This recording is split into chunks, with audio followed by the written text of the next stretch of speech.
Med udspringsfinalerne i går, altså med danske Andreas Larsen på en flot femteplads fra 1-metervægten. Lad os bare håbe, at det bliver en lige så succesrig, og måske endda en lidt mere succesrig dag i dag, hvor det altså gætter mændenes synkron 3 meter, som vi kan se finale. Det er altså også med dansk deltagelse, ligesom i går, altså det danske par, Andreas Larsen, som vi altså så i går, danner par med Martin Christensen. Med det også velkommen her til udspringsbassinet af Quatrex Center i Baku.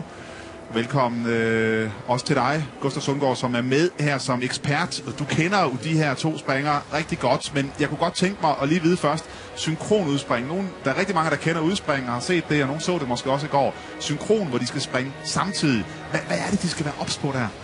Jamen, der er rigtig mange ting, man skal være ops på i synkron udspring. Fordi at, det handler først og fremmest om, at de skal lave nogle spring. De spring skal de udføre flot individuelt, men også synkron. Det vil sige, at man fra siden af ikke skal kunne se den bagerste springer, så er det helt perfekt synkron. Og det vil sige, at man får både point for udførelsen af springet, altså hvor godt man selv gør det, og så også point for, hvor godt man gør det sammen med makkerne. Altså. Præcis. Men nu hvis de begge to lander på maven og totalt kikser, men de gør det fuldstændig ens? Jamen, der er lige kommet nogle nye regler om, at synkokarakteren også skal matche delvis den individuelle karakter, så man ikke kan score høje synkokarakterer, hvis begge to kikser. Det lyder også som om, at det er en svær opgave at være dommer her. Det er nok det sværeste, man kan dømme. Og det er altså en finale, hvor der er 11 par med, og de springer 5 spring hver. De 2 første spring, vil vi se, er forholdsvis let, i hvert fald for de her drenge. Det er alle sammen med samme sværhedsgrad, og den her sværhedsgrad, den betyder noget, fordi man ganger nemlig op med sværhedsgraden ud fra de tekniske karakterer, efter hvor godt man springer, og selvfølgelig også de her synkronkarakterer. Og derfor er det først i de 3 sidste runder, hvor man virkelig kommer til at se nogle store forskelle. Og hvis vi ser på de par, der er med, så må vi nok sige, at eftersom vi så finalen i går, på 1 meter, så ser russerne ud til at være rigtig dygtige. Det er der ikke nogen overraskelser i. De har stolte traditioner i udspring. Russerne også op igennem seniorrækken. Russerne er med her i finalen. Og så er der altså en 3, 4, 5, 6 par måske, der kan kæmpe med om sølv og bronze. Og deriblandt, der må vi vel også sige, at de danske drenge er. De har potentialet til det, men de skal ramme alle deres spring nær perfekt. Vi så jo i går, hvor Andreas Larsen faktisk bagefter, så jeg udtalte sig på, han udtalte sig også til os bagefter, at han var lidt ærgerlig, fordi han kunne jo godt se, at havde han bare været lige lidt bedre, så havde han altså fået en medalje. Det var tæt på, og her kommer de. Nu er de ude af billedet igen, men de er altså med her blandt de 11 par, danskerne. Og dem, som danskerne så formentlig skal kæmpe med, det er blandt andet britterne, som jo har Heatley med på holdet. James Heatley, som jo fik bronze i går på 1 meter. Så er det tyskerne med Seidel, som man måske også husker fra i går, 4. plads på 1 meter, hvor han altså lige slog Andreas. Og så måske også Schweiz med, tænker jeg, Italien, også med et godt hold her. Det er Østrig med nummer 1, så det er altså også den her rækkefølge, de skal springe i. Og så kommer russerne Molchanov, som altså fik sølv i går, og så er det altså ikke med ham, der vandt i går. Nikolaev, det er en ny springer, der er ind der, men de har rigtig mange af dem, så jeg er ikke sikker på, at det forringer deres hold væsentligt her. De var begge to i finalen i går på 1 meter. Nummer 4, Seidel, og nummer 10 blev han i finalen, Herzog. Så altså nogen, der allerede er sådan rigtig sprunget ind. Her er det kroaterne, som er meget ung springer. Han er kun 15-årig med som den ene af dem. Her britterne med Heatley, altså, som også var med ved junior-VM i netop det her 3 meter synkron, hvor det bliver til en flot bronzemedalje til britterne. Ja, grækerne også med en meget ung springer ind på 14. Og her er de så, de danske drenge. Martin Christensen og Andreas Larsen fra henholdsvis Aarhus og København. Ukraine med Krütchen, som bare er 13 år gammel, og klart det yngste her i finalen. De må være op til 18 år. Det er langt de fleste, altså Ukraine, med helt usædvanligt unge par, 13 og 15 år gammel. Her schweizerne så vi lige et billede af, så italienerne også med Kosolia, som var i finalen i går på 1-meteren. Han blev nummer 11 ved den lejlighed, og så endelig Bulgarien som det sidste hold her i finalen. Hvor meget kan man tage med videre? Så nu er der nogen, der har sprunget ind. Blandt andet Andreas har sprunget sig ind på 1 meter vippen. Altså det her, det er jo en helt anden højde. Det siger sig selv, det er 3 meter i stedet for 1 meter. Kan man bruge det til noget, at man ligesom er kommet i gang? Det kan man helt klart. Altså jeg er sikker på, at det dulmer nerverne lidt hos Andreas, at han har sprunget en 1 meter konkurrence allerede. Der er jeg sikker på, at Martin stadig har de der nerver, som man altid starter med at have. Og så kan man også se, at sådan staturmæssigt, så er i hvert fald, og lige umiddelbart, der er ikke en stor forskel på de to, og det er også en af de ting, der er vigtige i synkronspring. Ja, vægten spiller en rigtig stor rolle, når man skal springe synkront, i hvert fald på vipperne, på grund af, at det har en stor indflydelse på, om rytmen i vipperne kan følge hinanden. Hvis der er en, der vejer meget mere end sine synkromarker, bliver han nødt til at stille vippen hårdere, for at rytmen passer.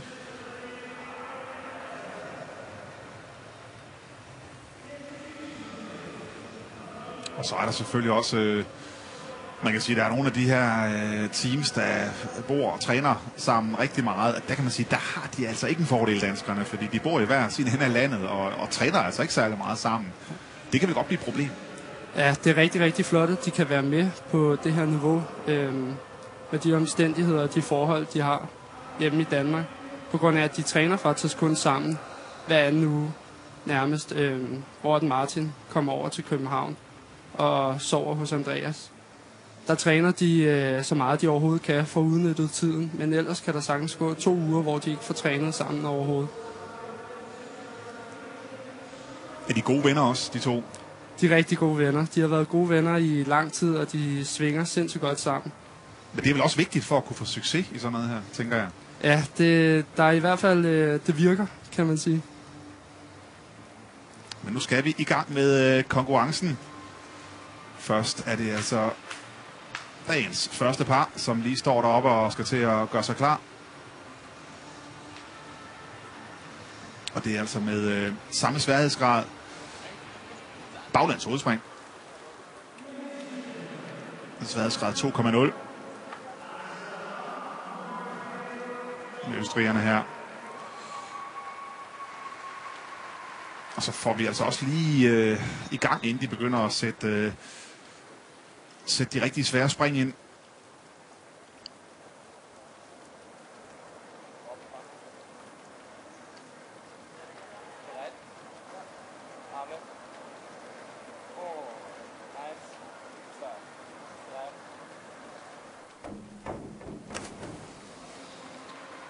Synkroniteten var vel okay? Synkroniteten var rigtig god. Den individuelle udførelse synes jeg ikke er helt oppe at ringe for begge to faktisk. For det er jo sådan en spring, man helst skal kunne udføre tæt på perfekt. Ja, man kan sige, at der er høje forventninger til, at de udfører de 2 første spring til perfektion. Men til gengæld skader det ikke så meget, hvis man kigger der, på grund af, at sværhedsgraden ikke er så høj. Får altså også en forholdsvis god karakter på synkrondelen, men ikke så godt på udførelsen. Lad os se, hvad de russiske drenge kan.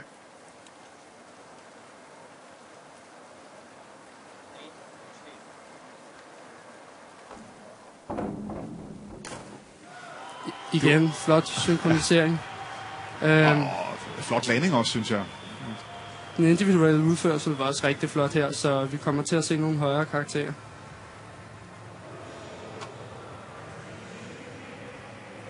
Men der er en lille smule forskel på deres arme i forhold til, altså i den optimale verden, så er det jo fuldstændig synkron det hele. Ja, det er rigtigt. Og der skal virkelig også meget til, før der bliver givet titaller i synkron. Du har ret i, at de kobler en lille bitte smule forskelligt. Den ene bukker armene mere end den anden.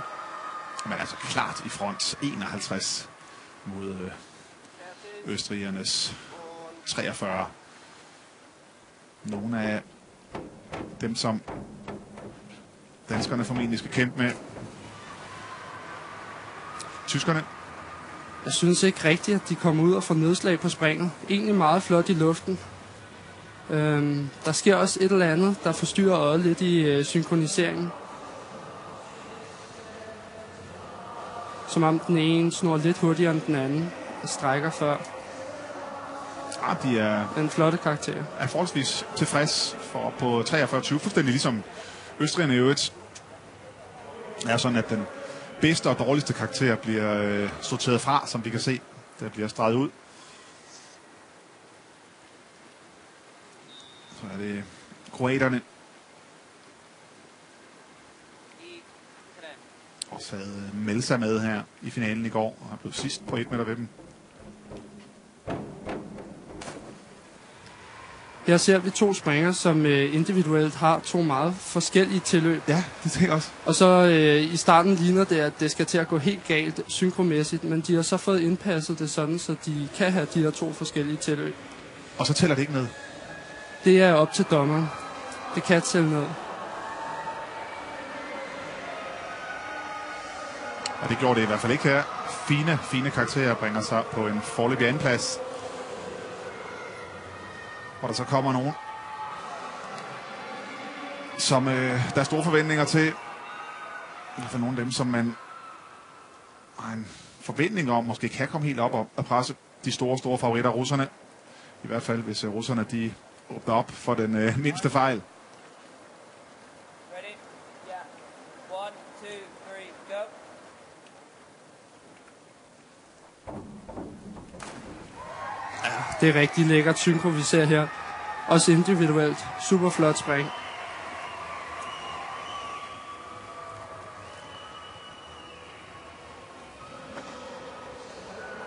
Det man dømmer efter, når man er synkrodommer, så dømmer man efter, om de forlader vippen samtidig, om de strækker samtidig, om de lander samtidig i vandet.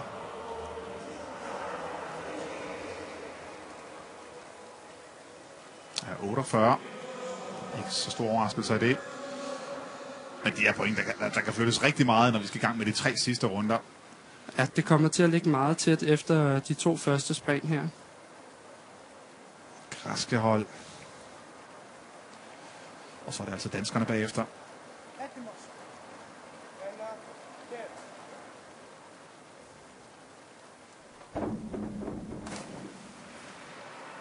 Det var i hvert fald ikke helt i vinkel med synkroniteten her. Nej, den ene lander lidt i vandet før den anden, og det er egentlig sjovt, fordi det ligner egentlig, at de svinger armene samtidig, men som om, at den ene trykker vippen lidt længere ned end den anden.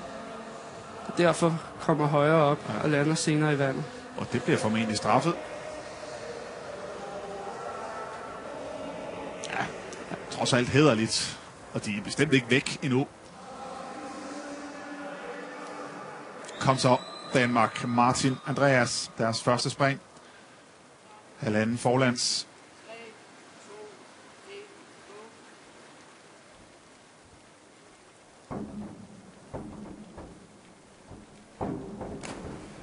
Og en god start for danskerne. Ja, rigtig god start. En lille bitte smule mere længde på Andreas spring end Martin. Hvis vi får lov at se det fra siden, så kan vi se, at Andreas lander en lille smule længere ude i bassinet. Men individuelt OK spring, og også godt synkront ellers. Lad os så få de karakterer. De er ikke helt oppe at ringe, dommerne. Lidt uenighed. Men 43,80 op på en foreløbig 4. plads.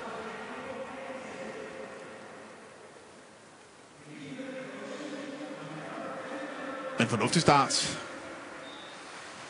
Ukraine. Kropyshyn, altså kun 13 år gammel.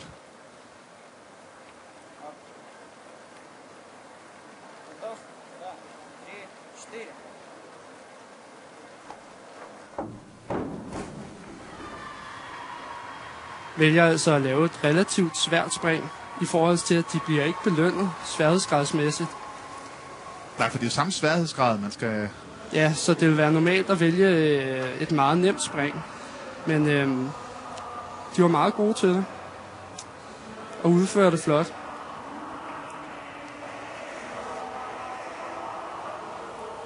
Og 48. Altså en god synkronisering, der trækker dem op. Og på en foreløbig delt andenplads sammen med britterne. Skubber danskerne ned på 5. pladsen. Schweizerne med samme spring som danskerne derude med.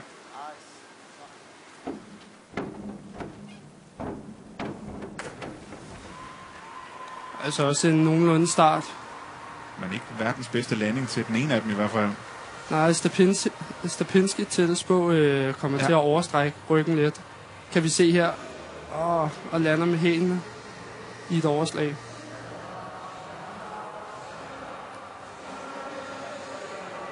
Ellers glad. Ja, 42,0. 8. pladsen. Italienerne. Er der så nogle tricks, som man gør som springer for at kan redde noget, hvis man rammer vandet, og man kan mærke, okay, jeg har for meget fart på, jeg får overslag. Kan man så gøre noget med hænderne for at forhindre det? Ja, man kan ikke gøre noget med hænderne som sådan, men vi ser rigtig tit, at de forlandsroterende spring laver et knæk i hoften, hvis de skal til at gå over.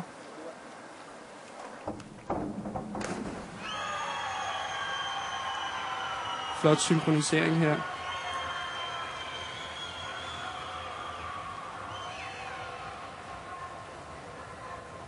Slår en lille bitte smule over begge spring. Ja. Men god udførsel alligevel. Og høje synkrokrakarakterer.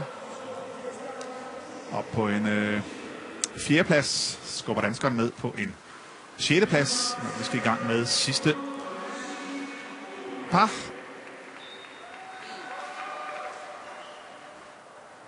Men Andreas, han startede jo også langt nede i går efter de indledende spring på 1 meter, hvor han var faktisk en af de aller bagerste efter de første par spring. Og så kravlede han altså stille og roligt op og endte altså på en flot 5. plads.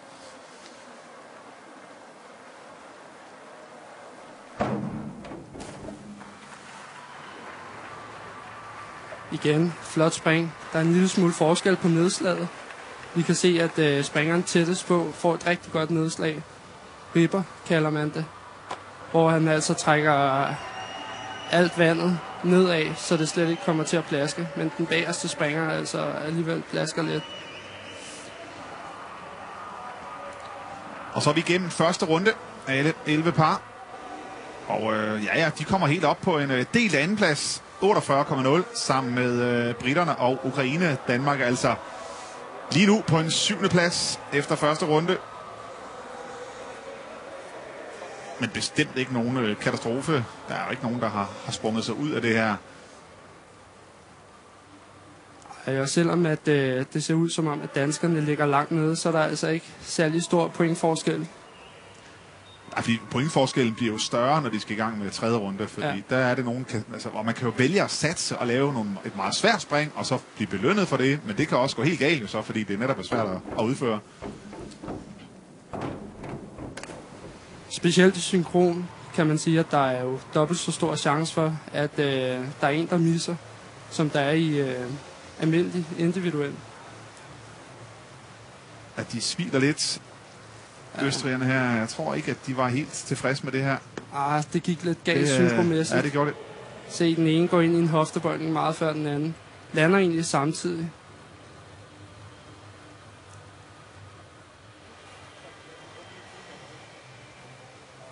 Det skal næsten straffes lidt. Det er i hvert fald ikke helt op at ringe.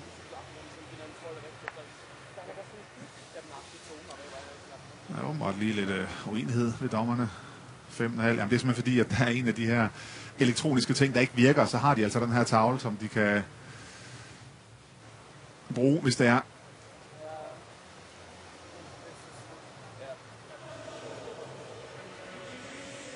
Ja, det er jo ikke fordi, at de bliver straffet sådan helt hen for synkroniteten. Så kommer russerne. Det førende hold, altså efter første runde.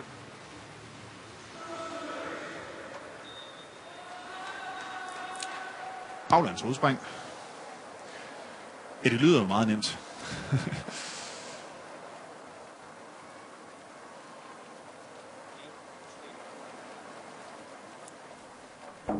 Og det ser også meget nemt ud, når de her drenge, de gør det. Igen, super flot spring, må man sige, af russerne. Det er det, de er så gode til. De får det til at se nemt ud. Der er virkelig stor forskel på at gå ud i en svømmehal og prøve at kaste sig ud i et baglands hovedspring for sjov, og så lave det her. Der er så mange tekniske finesser. Sammenlignet lidt med danskerne skal jo faktisk, de vælger faktisk samme spring her, når de er dem. Og det vil være dejligt, hvis de får de her karakterer. Rigtig høje synko-karakterer. Ja, det må man sige. Det er jo altså op i nærheden af 10-tal.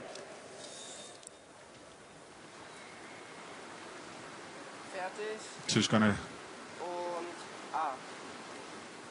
skuffede en lille smule i første runde. Men kommer meget godt igen. En lille smule længdeforskel, men ellers et solidt spring. Ja, når du siger længdeforskel, så er det fordi den ene lander lidt længere ude i vandet end den anden. Præcis. Ja. Og så er det, at man fra siden af kan se begge springer, og det skal man helst ikke kunne. Men altså op på en forløbig anden plads. Tyskerne.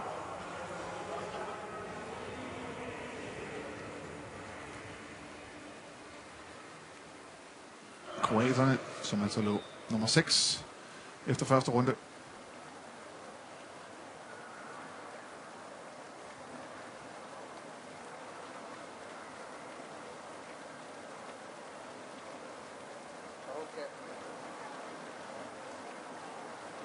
Lige en plads bedre end danskerne.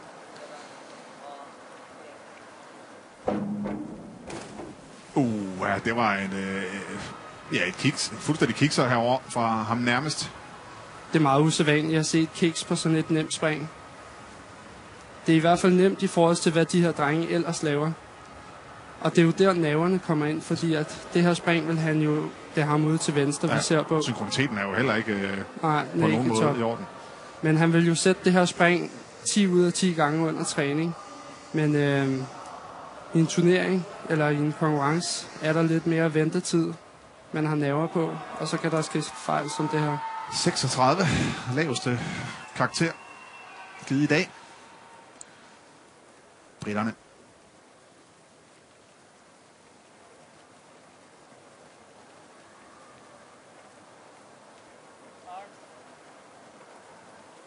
Ready? Yeah. 1, 2, 3, go.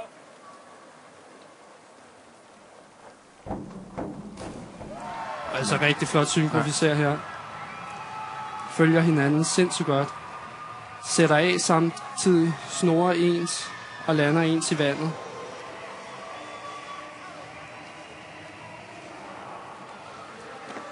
Halvanden tyskersalto altså. Det lyder også, som om der bliver givet nogle høje karakterer. Ja, en af nitaler for synkroniteten.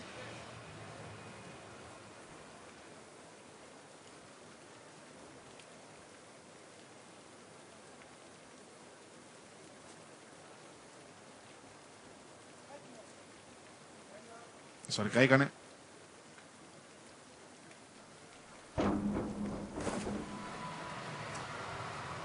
To rigtig flotte individuelle spring. De føles ikke helt synkront. Sætter af lidt forskelligt. Den ene lander i vandet før den anden. Men stadig anstændige karakterer. Og på en del tredjeplads. Fuldstændig lige med tyskerne nu.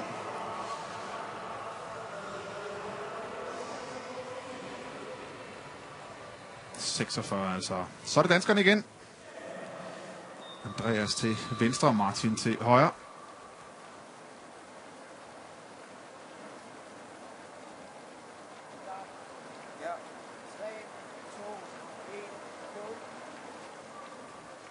Baglands hovedspring. Føles rigtig godt med hinanden synkromæssigt. Ikke helt op at ringe på deres individuelle spring. Nej. Andreas slår en lille smule over. Men det er altså ikke noget, man taber eller vinder konkurrencen på, det her. Det er helt nede i de små detaljer. Vi er i 7-taller, synes jeg kan høre på speakeren. Og samlet 41. Det er ikke super godt af danskerne. 85. Altså ned på 5. pladsen nu. Men meget, meget tæt på både tyskerne og grækerne. Ukrainerne. Ja, der er lidt, der generer øjet. Rent synkromæssigt føles ikke helt ad. Men de lykkes jo meget godt med deres spring individuelt. Og det er også nogenlunde synkro.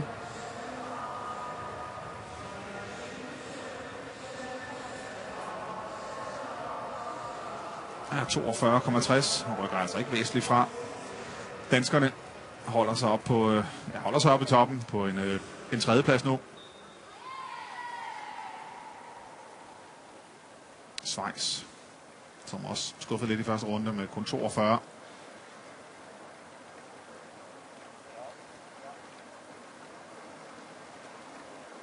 Tre par igen her, og så begynder de frie spring.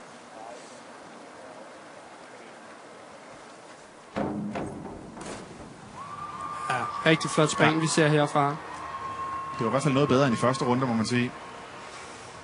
Det eneste, det mangler i mine øjne for at være helt oppe at ringe, det er et bedre nedslag. Altså, det plasker en lille smule for meget for begge to, men altså stadig et rigtig, rigtig flot spring.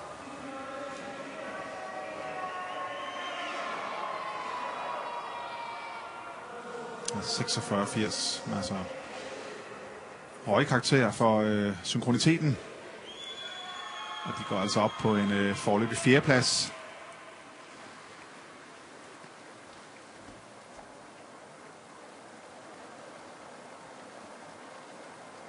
Italienerne, som også var foran Danmark efter første runde.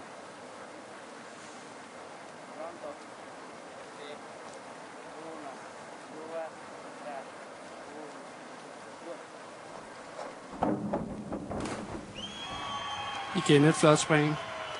De fleste vælger altså at lave den her nemme version. Vi så et andet par, som altså lavede en halvanden tysker hoftebøjet. Noget sværere spring. Men det er umiddelbart nemmere at vælge en enkelt tysker. Ja, når de giver det samme, så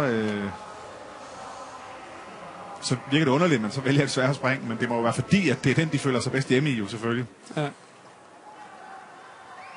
Ja, 46,20 op på en foreløbig 3. plads. Skubber Danmark ned på 8. pladsen, som kan blive til 9. pladsen. Det gør det formentlig, det er altså dem, der lå nummer 2 efter første runde. Bulgarien.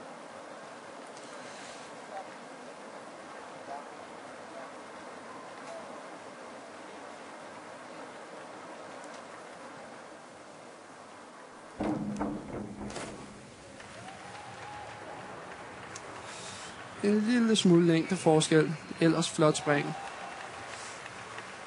Det virker som om de begge to trækker sig en lille bitte smule for vippen, så de ikke får al højden med. Men det er nede i småtingsafdelingen. Ja, der tænker du mere på, at man skal springe opad i stedet for udad, eller? Ja, de trækker sig en smule, og derfor får de ikke al vippens kraft op gennem sig. Der vil det være bedre at stå ind over vippen. Nå, Danmark altså røget lidt ned nu. De røger op på 3. pladsen her. Det bulgarske var Danmark nede på en 9. plads nu med 85,20. 9 point op til 3. pladsen, hvis vi skal... Der må ikke vi får en stilling også på skærmen. Russerne er altså helt suveræne. 6 point foran britterne, og så med 5 point yderligere ned til Bulgarien her. Men det er nu, det begynder at blive afgjort, kan man sige. Nu skal vi til i gang med 3. runde. Her ser vi lige stillingen, som den ser ud.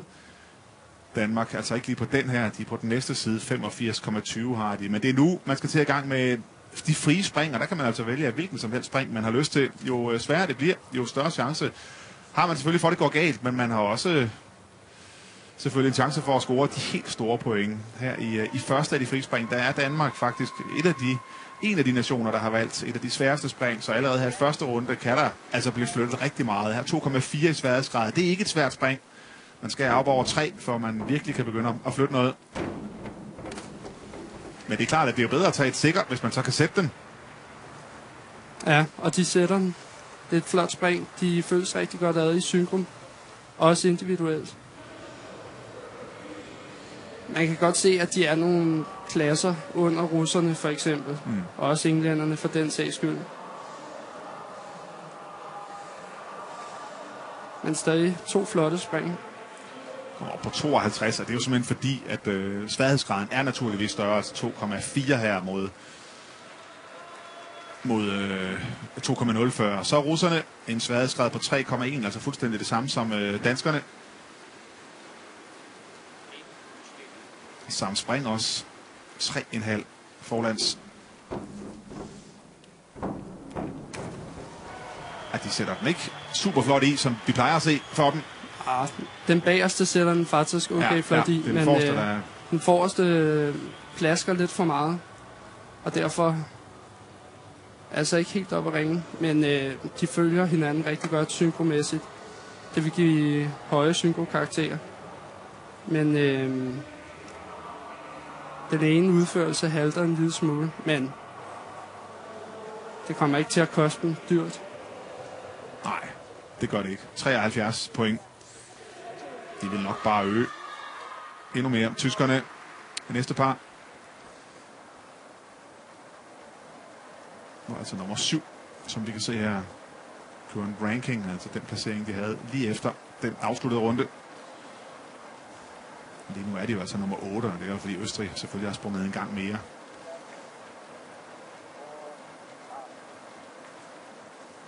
Sværhedsgrad på 3,0 på denne her. Også et solidt spring. Meget godt synkro. Kan vi se her i slow motion. De følger hinanden rigtig flot. Man får også en lille smule overslag ved den ene af dem i hvert fald.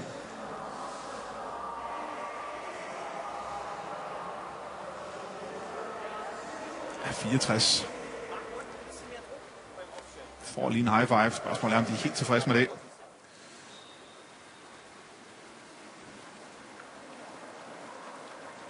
Næste hold.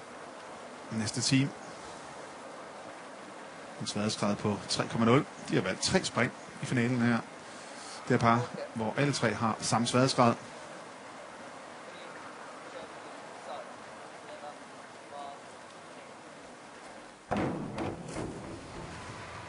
Ja. Minder meget om tyskernes præstation.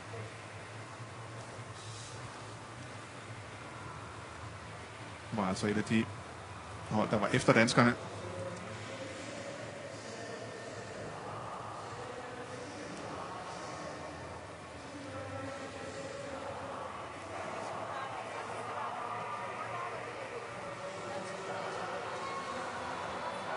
Kommer altså også op næsten på siden af tyskerne.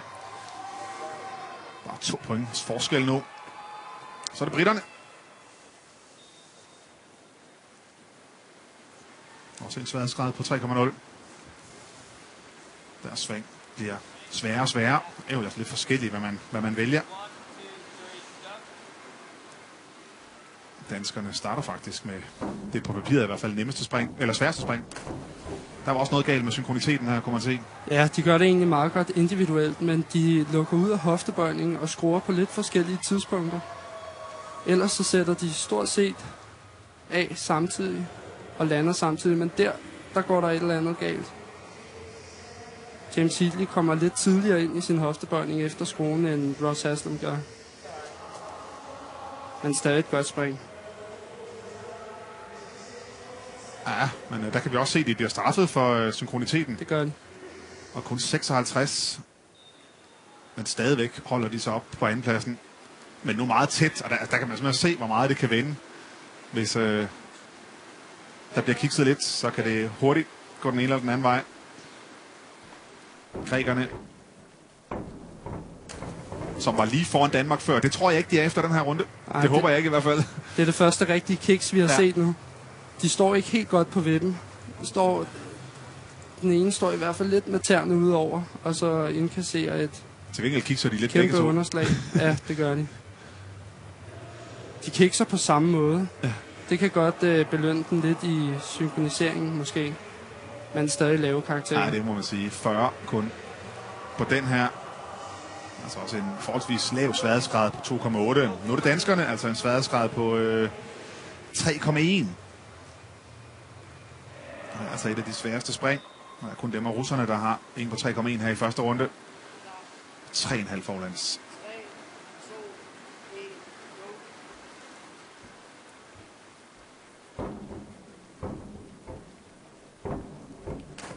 Ej, han slår over Andreas herinde i hvert fald. Det var ellers en fin start, synes jeg, og det så også fint ud i luften. Rigtig fin start. De står sindssygt godt på vippen begge to.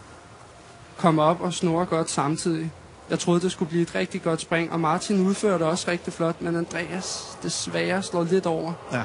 Det kan godt være adrenalinen, der lige pumper ekstra meget i kroppen, og så har han lidt nemmere ved springen, end han plejer at have. Derfor kommer han ud, og der er lidt længere ned til vandet, end der plejer. Og så går den desværre over. Og det bliver de altså også straffet for. Jeg synes heller ikke, dommerne er flink ved dem med synkronisering. Jeg synes faktisk, at det var pænere end som så. Det var godt synkro.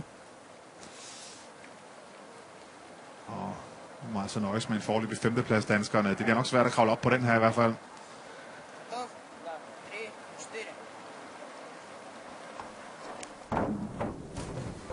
Ukrainerne. Rigtig god synkronisering. Ja, de har gjort det rigtig godt.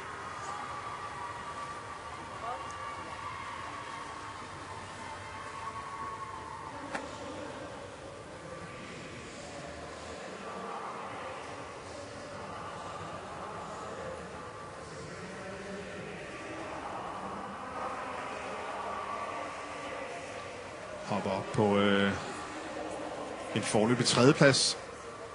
Lige efter britterne.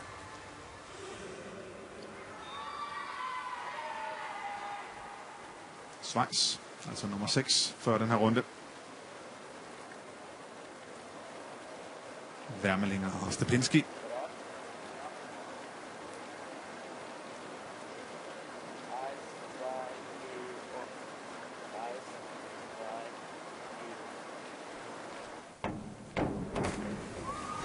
Altså en god 2,5 baglands hoftebøjet, de præsterer her.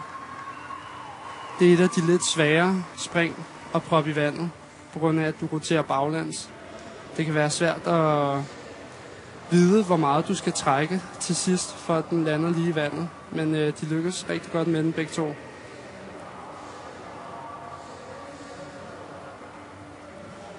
Ja, det er rigtig flot synko, det her.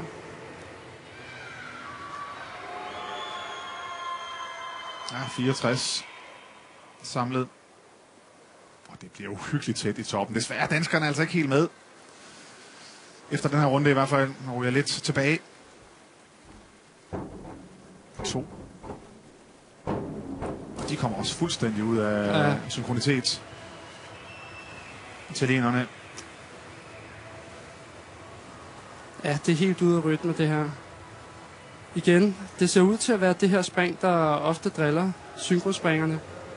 Har også noget at gøre med, at det er forskelligt, hvornår man lukker ud, hvornår man har brug for nødt til at lukke ud og skrue. Og så igen forskelligt, hvordan man lukker ind igen. Og man nøjes med 44 her. Det betyder altså, at danskerne er forbi dem nu.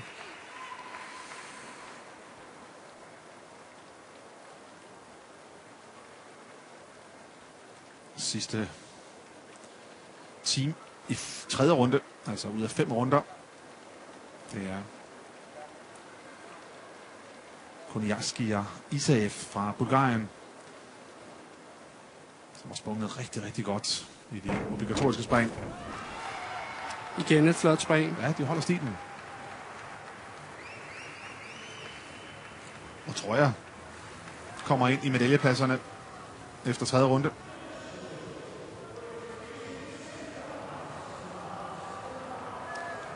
Her kan vi se, hvordan de snurrer helt ens og lander samtidig. 57 point. De må nøjes med en 6. plads. Men hold op, hvor er det tæt. Vi får formentlig skiltet Danmark altså lige efter de første 7. Et stykke efter faktisk. Der er lige et spring efter nummer 7. Danmark nede på en 8. plads. Det begynder at se svært ud at komme helt op, men der kan ske mange ting endnu i udspring. Der kan ske rigtig meget. Det er faktisk ikke så mange point, vi taler om. Men det kræver jo så også, Gustav, at Danmark de begynder at sætte dem. Det skal de. De skal til at begynde at sætte deres spring. Men har de sådan et, altså nu har de 2 spring tilbage, er der sådan et af dem, hvor du tænker, at det er deres favoritspring, eller har de sprunget det, eller er der sådan noget, hvor... Jamen altså, de er egentlig meget stabile på alle springene. Jeg vil umiddelbart tro, at deres favoritspring er de resterende af en 2,5 med hel. Men både 2,5 med hel og 2,5 Molberg kan de sætte rigtig flot.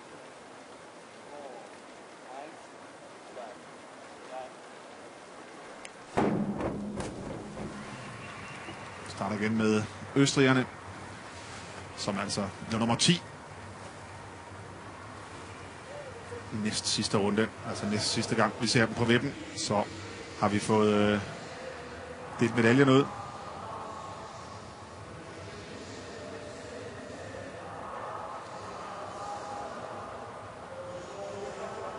Og hvad tænker du om 3-meter-vippen i forhold til, nu hørte vi jo, at Andreas han var blevet juniorverdensmester på 1-meter-vippen, men han har også fået medalje på 3-meter-vippen, altså har de nogle favoritvippe, de to her? Jamen altså, Martin han stillede jo ikke op på 1'eren, på grund af, at han ikke følte sig konkurrencedygtig nok i forhold til, hvordan han springer på 3'eren og på tårnet. Og det er fordi, at han i modsætning til Andreas ikke har en helt lige så god vippefeeling, men til gengæld snurrer rigtig godt i luften. Og det får han så gavn af, jo højere han kommer op. Russerne kan vi godt lige nyde igen her. Ja, rigtig flot spring. De kan godt finde ud af 2,5 med hel. Ikke alene er det flot synkron, men de laver altså også 2 rigtig flotte individuelle spring her. Jeg tænker også, vi er ude i, at de virkelig skal kikse i sidste runde, hvis de ikke skal løbe med det her. Russerne, forhåndsfavoritterne også. Men jeg vil næsten sige, at det er Martin, der har sprunget bedst i dag af de 2 danskere. Ja, altså, de er stort set lige gode, så de skiftes lidt til at være i form.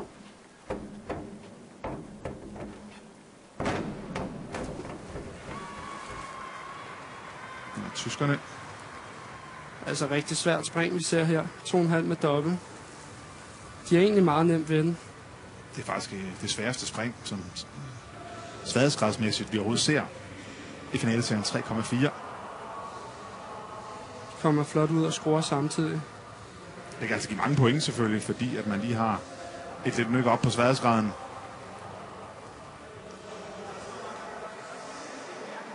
67. Altså, selvom de ikke er helt oppe og inde på karaktererne, så kommer de altså lidt op på grund af det.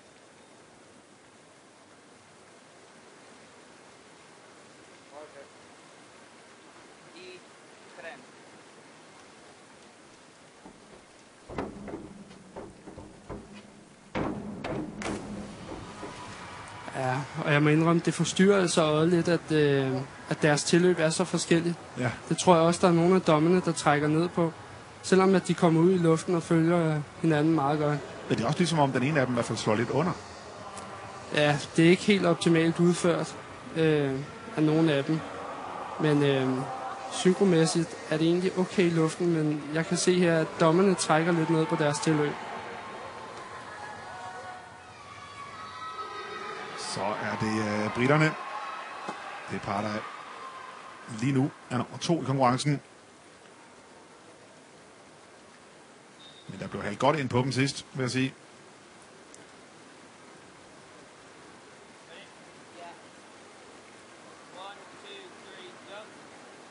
1, 2, 3, go. 3,1 i sværhedsgrad. Også et af de svære. Slutter også med det her svære spring til sidst på 3,4.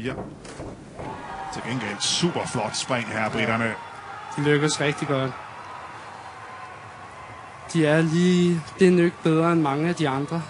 Man kan se, at ikke alene følger de hinanden sindssygt godt synkromæssigt, men de har altså også tid til at komme ud og forberede nedslaget. Og derfor får de begge to et godt nedslag på. Ja, det er altså gode karakterer, det her. De kommer rigtig, rigtig højt op. Ja, 71. Og med en høj sværhedsgrad op på andenpladsen. Hvor meget kan man fornemme i luften? Kan man godt fornemme, om man er synkron? Det er meget svært at fornemme i luften, men du har for det meste en idé, efter du har sat af for vippen, fordi der kan du mærke, om I har sat af samtidig.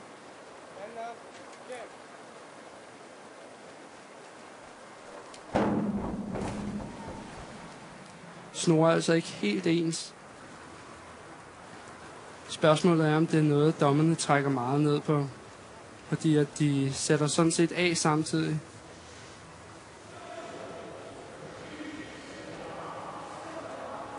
Og lander også i vandet. Stort set samtidig.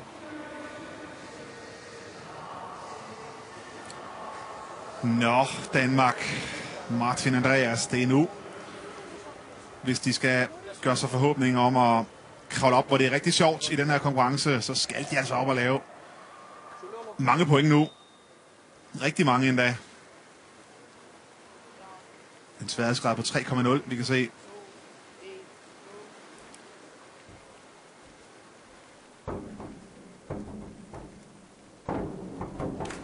Ja, det er altså rigtig, rigtig lækkert, det her. Der kan ikke forventes meget mere. Ham der kender du. Ja. Min far, som er træner for de to drenge her. Det er noget af det bedre, de har lavet i hvert fald. 64 bliver de belønnet med. Altså, de har stadigvæk ikke sat det der spring ind, hvor de virkelig rammer den, kan man sige. Nej, men man burde kunne komme langt ved bare at køre flot og stabilt. Det er altså ret svært, og det synes jeg, de to drenge har gjort her. Men det har de andre altså også. Går altså foran kroaterne og kan måske godt kravle lidt højere op.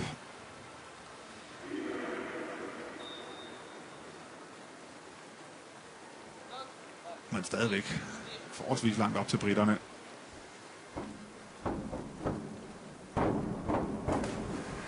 Ja. Har vi altså Skidt spring af endnu et kiks. ja. Ukraine. Det er ikke helt synkront i luften. Men udover det, så bliver der altså også kikset stort i den ene side. Kan vi se her et kæmpe overslag til venstre for os.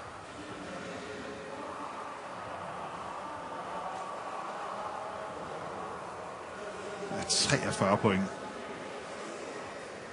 Det betyder altså, at danskerne de går forbi dem. Og rykker endnu en plads frem, så det nu er i hvert fald mindst nummer 7 efter den her runde, og måske endda også endnu højere op.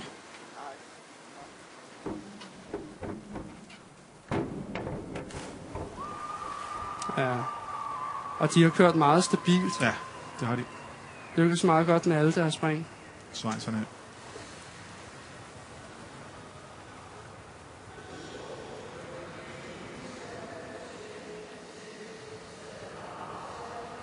Men det er jo så lidt eller danskernes niveau, det her, tænker jeg. Ja, det er helt klart nogle af dem, som Andreas og Martin vil konkurrere med at prøve at slå. Går altså lige 7 point foran danskerne nu. Med 1 runde tilbage. Danmark nede på 5. pladsen med 2 springere endnu, så de kan jo altså ende på 7. pladsen, og dermed tage et skridt op. Det gør de jo minimum. Kan måske endda tage flere skridt. Dem her, de skal virkelig springe godt for at komme forbi danskerne. Og de springer egentlig også meget godt på det her spring. Fin synkronisering. Lykkes også godt individuelt. Men jeg tror simpelthen, at de mangler for mange point på de andre spring. For over hele danskerne. Og så var det heller ikke optimalt det her. Der er også fejl på det her. Ja, det er der. Ja, 61 skulle have lavet 67 for at komme op på siden af danskerne. Så de går i hvert fald ikke forbi danskerne. Så er der kun et hold tilbage. Med en forholdsvis nem sværhedsgrad. 2,8 kun. Altså Martin, de slutter jo også med et nemt spring på papiret. I hvert fald en nem sværhedsgrad 2,8.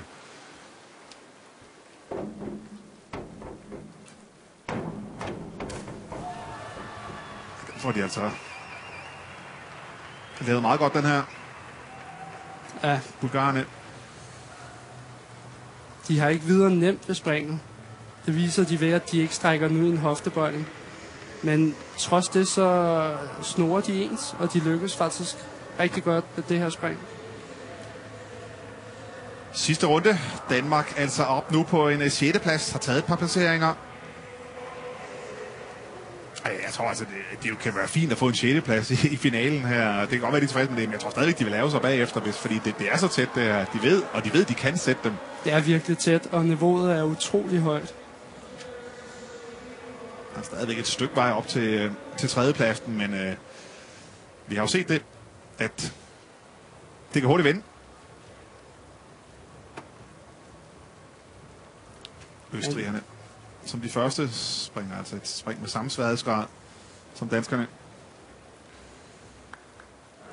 Og det eneste, jeg ikke tror sker nu her, det er, at russerne taber. De er så langt foran, at selv med en halvkikser, så vil de kunne vinde. Og de har altså godt styr på tingene. Ja. Det er meget sjældent, at de går ud og bare laver en halvkikser.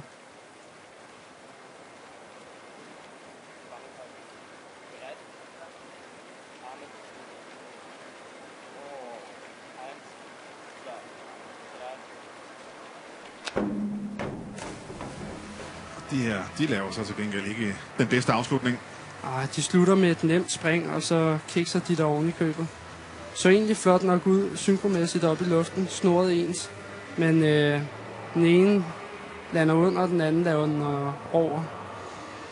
Man må sige, for Danmarks chancer, så er det altså bedre, at tyskerne, britterne og Schweiz.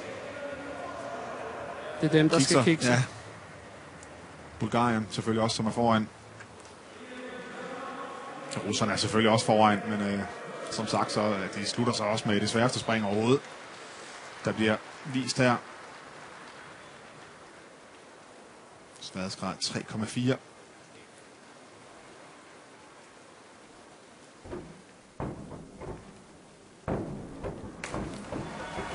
Og de får det altså ikke til at se særlig svært ud. Nej. Et lille kiks. Ja, på den ene af dem. På den ene af dem. Ja. Men synkromæssigt er det jo verdensklasse, og ja, de lykkes jo også rigtig godt med det, set i vores øjne. De er nok ikke selv helt tilfredse med det sidste spring her, men jeg tror ikke, der er nogen tvivl om, at det er meget, meget svært at nå dem her. Nej, det kan ikke lade sig gøre med 72 på den her. Det er de nye vinder. Russerne altså gør det igen, ligesom de gjorde i går på 1 meteren. Så er det tyskerne. Det er straks mere interessant, men tyskerne var altså 16 point foran danskerne.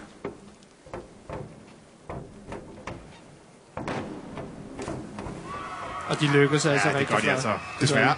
Det Næsten. Og det er et spring til sværhedsgrad på 3,1. Så det er altså også en, der trækker godt op. Det kunne godt ligne en tysk medalje, det her.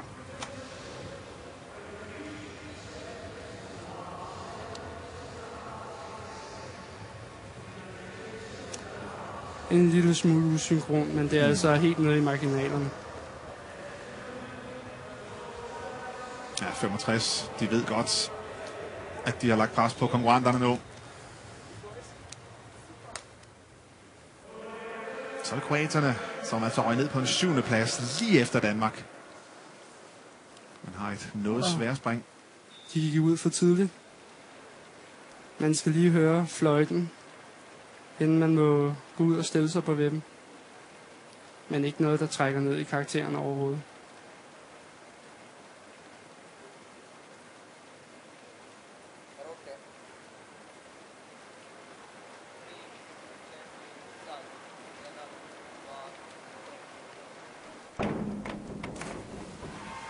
Ja, lykkes altså også okay. En lille bitte smule overslag på begge to, men det er meget let.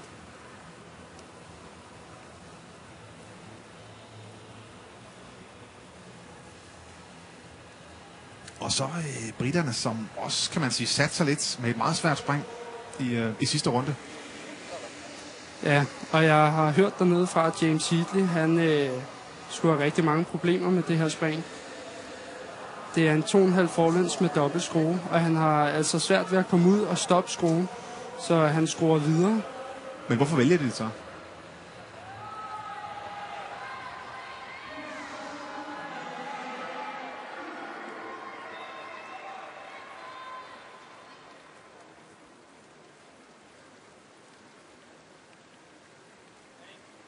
Yeah. 1, 2, 3, go.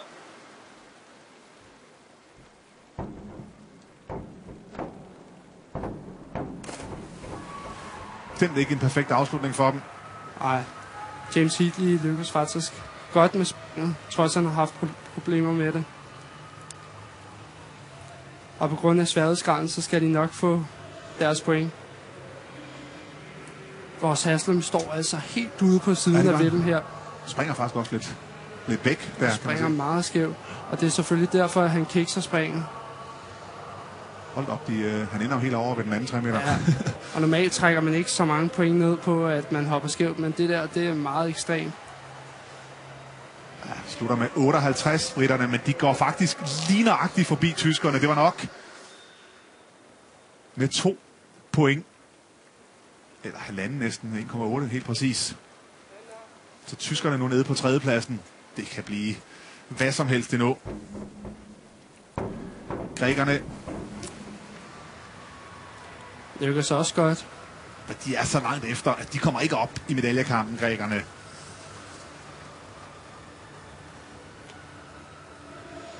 Ellers flot spring. Man kan sige, for danskernes vedkommende, så er kravet nu, hvis man skal op i medaljerne, så er det altså at sætte op imod 80 point, og det er meget, meget svært, når man har et forholdsvis nemt spring. Det er det, der er problemet. De står nok nu og vil ønske, at de havde satset lidt mere. Ja, Så men man kan jo ikke bytte om på det, når man først har...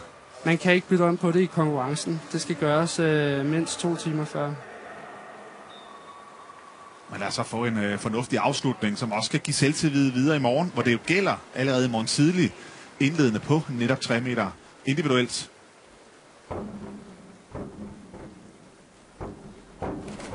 Ja, det var en skidt afslutning for danskerne. Desværre. Jeg kunne se, det ville gå galt allerede i starten, da Martin stod ude over.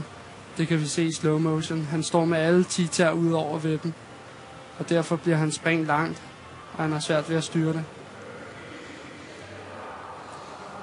Ej, det var synd for danskerne, som klart bliver straffet for den her.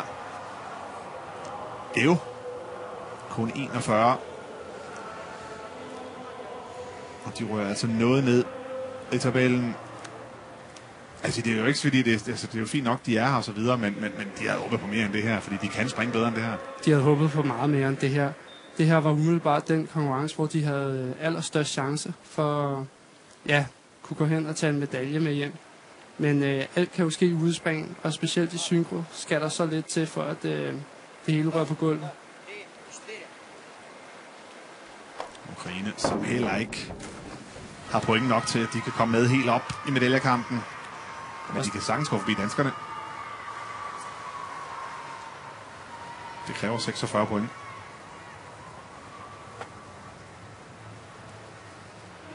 Ligger begge to med lidt bukket ben i hoftebøjlen, men det er svært at se for dommerne. Det er altså nemmest at se i slow motion. Også lidt længdeforskel, men må ikke de får okay karakter alligevel. Jo. 56 op på en 5. plads. 3 tilbage. 3 par tilbage. Og i hvert fald 2 af dem med en realistisk chance for at gå i medaljerne. Det er Schweiz. Det første bud på. Man skal altså op og springe rigtig, rigtig godt. Har en sværhedsgrad på 3,0. Skal altså op over 70. Op over 74 point for at komme i medaljerne. Og de lykkes faktisk rigtig godt individuelt. Synkroniseringen er der ikke helt lige. Jeg er ikke sikker på, at det er noget, de selv kan mærke. Men de føles altså ikke helt ad Nej, her det kan man se, der er tydeligt. overhovedet. Ærgerligt for dem, fordi at de lykkes rigtig godt individuelt. Ja, ryger op på en foreløbig 5. plads med det her. Så det ud til, at de er ganske tilfredse med. Jeg synes heller ikke, dommerne er så flink ved den der rent karaktermæssigt. Italienerne, altså nummer 9 nu, før den her runde. Kan måske godt nå forbi danskerne. Det kræver bare 48. Et nemt spring, 2,7 i sværhedsgrad. Ja, 2,5 tyskers altså. Og 48 point tror jeg godt, de kan få. Desværre. Det er ikke helt synkro, men det er godt nok, og de lykkes godt med det individuelt. Men nu må vi se.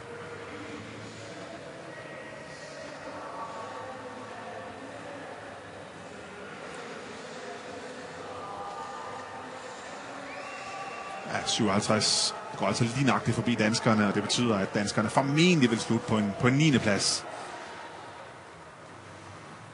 Men mindre at de her, de helt kigger og laver en 35'er. Bulgarien med deres sidste mulighed. De skal altså springe deres livsspring, så kan de komme op i medaljerne.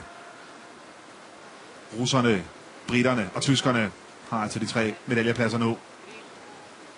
Og må ikke det bliver sådan, de skal op og springe over 374 point. Og det gør de ikke. Nej.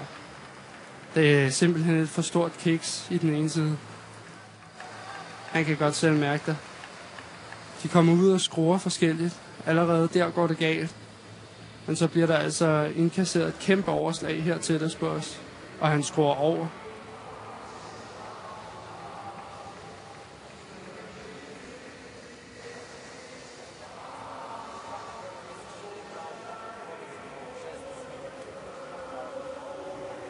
Ja, 50,40 op på en 6. plads. Danmark slutter altså det her med en 9. plads. Og hvad tænker du om det? Jamen altså, jeg ved, og de ved, at det kunne have gået meget bedre det her. Men når du ser britterne og tyskerne, som måske, det er jo nogle af dem, som vi gerne vil op og lege med, altså, som du ser, de sprang i dag, altså kunne Danmark på den rigtige dag at komme op og slå dem, eller var det ligegyldigt så i dag, kan man sige? De har aldrig noget med alligevel, eller hvad? Niveauet lå meget højt i dag, men jo, Andreas og Martin kunne godt have ligget deroppe af. Det har de potentialet til. Men desværre, det er jo det, der er med udspring. Det er, at det gælder om at ramme det på dagen. Og det gjorde Andreas og Martin desværre ikke lige i dag. I morgen der skal vi jo se dem igen. Begge to individuelt fra morgenstunden af. Vi sender ikke fra morgenstunden, vi sender finalen senere på dagen. Altså det store spørgsmål er jo, når vi så sender senere på dagen, er der så danskere med der? Forhåbentlig. Det tror jeg, der er en god chance for. Men det er altså European Games, så der er ikke nogen, der kommer i finalen nemt. Så de skal springe godt, men jo, jeg tror, de kan klare det til finalen i morgen. Og det kan lige så let blive den ene som den anden? Ja, eller det kan blive begge to. Det kan det godt, tænker du? Ja, det tror jeg godt, det kan. Men altså, chancen for, at en af dem kikser, er jo selvfølgelig, den er der. Så det kan også være, at vi ikke ser nogen af dem i finalen. Det er jo det, der er så spændende ved den her sport. Vi følger i hvert fald med fra morgenstunden af, og så håber vi, at vi kan vise jer en finale med en dansker, og måske i bedste fald 2 danskere med. Der er ikke danskere med i det næste, vi skal vise jer her på kanalen. Det er nemlig finaletid i bordtennis. Til gengæld så er der jo altså finaler, og det er altid værd at se på, så bliv bare hængende. Vi siger tusind tak, fordi I så med for udspring i den her omgang.